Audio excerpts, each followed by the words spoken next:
Opto-Info, back with another weekly video. Let's get right to it. Check it out. We got another traumatic case here. BB to the eye at 12 years old, like 50 years ago.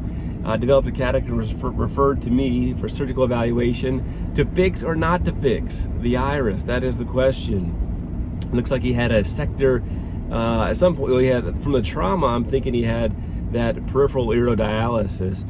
And then at some point he had a trab surgery as a kid with the sector iridectomy, a pretty large one. So I was, but I didn't end up fixing it, and he turned out great. So the lesson for this video is that sometimes less is more, okay? What helped me out here is that his sector iridectomy is superior, so the lid covers a portion of it, and the iridodialysis is pretty far peripheral.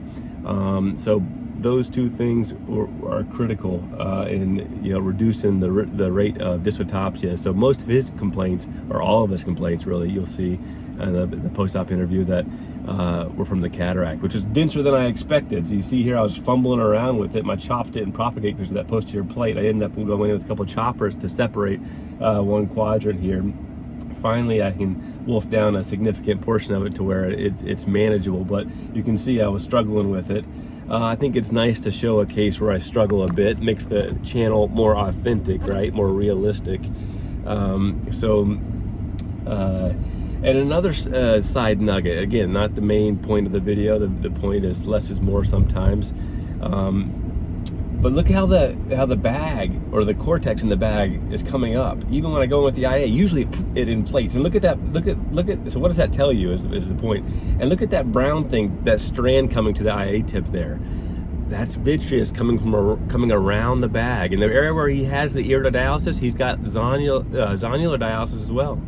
Okay, and so you have aqueous misdirection, or BSS, intraoperative BSS misdirection, going around and filling up that posterior segment. Everything comes forward. You have to look out for sucking up the posterior capsule with the phaco tip or the IA tip and causing a tear in these cases. Much higher rate of tear. The study was done by you can see, look at all the lens material in the anterior vitreous. Lens material in the anterior vitreous.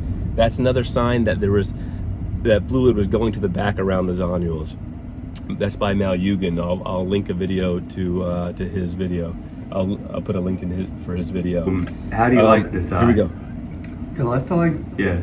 I love it. And which is your better eye? This eye that had all the trauma? Oh, yeah, the left eye is better. This eye is better. Oh, it's looking great. Now my right eye is getting a little blurry. Less is more. If you don't have to fix it, don't. Peace.